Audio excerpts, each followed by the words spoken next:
வணக்கம் மக்களே, welcome back to நேற்று இன்று நாளை. இன்றைக்கி நம்ம டக்குன்னு ஒரு ஈஸியான டிஃப்ரெண்ட்டான ரசம் ரெசிபி தான் பார்க்க போகிறோம். இன்றைக்கி நம்ம பார்க்க போகிற ரெசிபி மோர் ரசம்.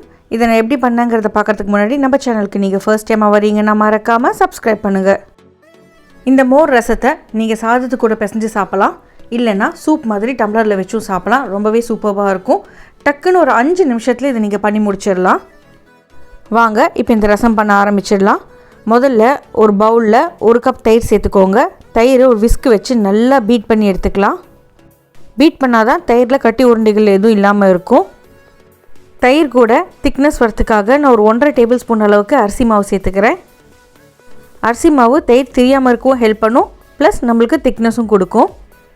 அரிசி மாவை நல்லா தயிரோடு வச்சு பீட் பண்ணதுக்கப்புறமா நான் 3 கப் தண்ணி சேர்த்துட்டு மிக்ஸ் பண்ணிக்க போகிறேன். இப்போ நம்ம மோர் குழம்புலாம் பண்ணுறோன்னா கம்மியாக தண்ணி சேர்த்தா போதும். ரசம் எப்போவுமே வாட்டரியாக தான் இருக்கணும், அதனால தான் நிறைய தண்ணி சேர்த்துக்கிறோம். தண்ணி சேர்த்ததுக்கப்புறம் நல்லா கலந்து விட்டுட்டு ஒரு 1/4 டீஸ்பூன் அளவுக்கு மஞ்சள் பொடி சேர்த்துக்கோங்க.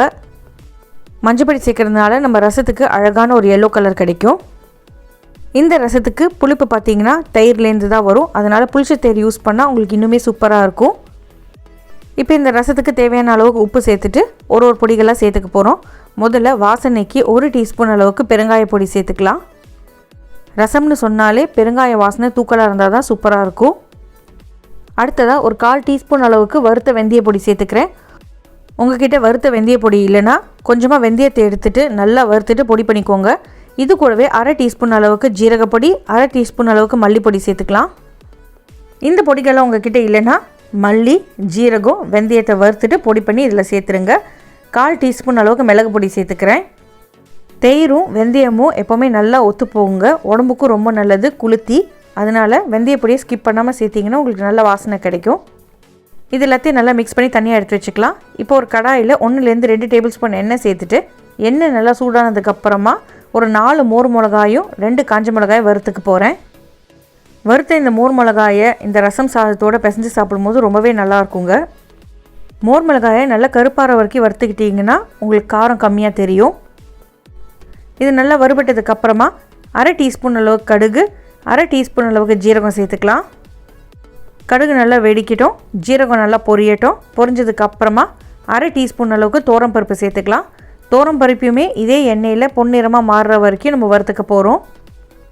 வறுத்த தோரம்பருப்பு நம்மளுக்கு நல்ல ஒரு ஃப்ளேவர் கொடுக்கும். தோரம்பருப்பு பொன்னிறமாக மாறினதுக்கப்புறமா கொஞ்சம் தாராளமாக கருவேப்பிலை சேர்த்துக்கோங்க. கருவேப்பிலை இந்த எண்ணெயில் நல்லா பொரியட்டும். பொரிஞ்சதுக்கப்புறமா கொஞ்சமாக தண்ணி சேர்த்துட்டு நம்ம கொதிக்க விட்டுக்கலாம். இன்னும் இந்த பருப்பெல்லாம் கருகாமல் இருக்கிறதுக்கு தான் நம்ம தண்ணி சேர்க்குறோம். தண்ணி சேர்த்தோன்னே இதோட டெம்பரேச்சர் கீழே வந்துடும். நம்ம தண்ணி சேர்த்துருக்கிறதுனால நீங்கள் பயப்படாமல் ஃப்ளேமை லோவர் பண்ணிவிட்டு அடுத்த இன்க்ரீடியண்ட்டை பொறுமையாகவே சேர்க்கலாம். அடுத்ததாக இஞ்சியை நல்லா அலம்பிட்டு தோலை சீவிட்டு ஒரு 1/4 டீஸ்பூன் அளவுக்கு இஞ்சியை துருவிட்டு இந்த தண்ணியிலே சேர்த்துக்கோங்க.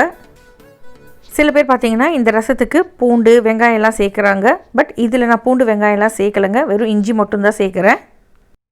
நம்ம இஞ்சி சேர்த்துருக்கிறதுனால கோல்டு பிடிக்குமோன்னு நீங்கள் பயப்படாமல் சாப்பிட்லாம். அடுத்ததாக தாராளமாக ஒரு சிட்டிகை அளவுக்கு மஞ்சள் பொடி சேர்த்துக்கிறேன். நம்ம ஏற்கனவே இந்த மோரில் ஒரு 1/4 டீஸ்பூன் மஞ்சள் பொடி சேர்த்துருக்கோம். இப்போ ஒரு சிட்டிகை மஞ்சள் பொடி சேர்த்துக்கிறேன். இப்போ இதெல்லாம் நல்லா கொதிக்கட்டும். ஒரு கொதி வந்ததுக்கப்புறமா நம்ம அடித்து வச்சுருக்க இந்த மோர் மிக்சரை இந்த மிக்சரோடு சேர்த்துட்டு ஃப்ளேமை லோ பண்ணிவிட்டு கலந்து விட்டுக்கலாம். ஃப்ளேமை லோ பண்ணிவிட்டு தான் நீங்கள் இந்த தயிர் மிக்சர் சேர்க்கணும். அப்படியே ஒரு கொதி வரும்போது அடுப்பை டக்குன்னு ஆஃப் பண்ணிவிடுங்க. அடுப்பை ஆஃப் பண்ணிவிட்டு தாராளமாக கொத்தமல்லி இலைகள் தூவிட்டு சூடாக சர்வ் பண்ணுங்கள். சாப்பிட்றதுக்கு சூப்பராக இருக்கும். காரசாரமாக ஒரு காயோடு நீங்கள் இந்த ரசம் சாதமாக சாப்பிட்டு பாருங்கள். இல்லை உங்களுக்கு சாதம் வேணாம்னு நினச்சிங்கன்னா சூப்பு மாதிரி ஒரு டம்ளரில் சேர்த்துட்டு கூட சாப்பிட்லாம். இந்த ரெசிபி உங்களுக்கு பிடிச்சிருக்குன்னு நினைக்கிறேன். உங்கள் வீட்டில் கண்டிப்பாக ட்ரை பண்ணி பாருங்கள். ட்ரை பண்ணி பார்த்துட்டு எப்படி இருக்குன்னு சொல்லுங்கள். நம்ம சேனலுக்கு நீங்கள் ஃபர்ஸ்ட் டைமாக வரீங்கன்னா லைக் பண்ணுங்கள், ஷேர் பண்ணுங்கள், மறக்காமல் சப்ஸ்கிரைப் பண்ணுங்கள். தேங்க்ஸ் ஃபார் வாட்சிங்.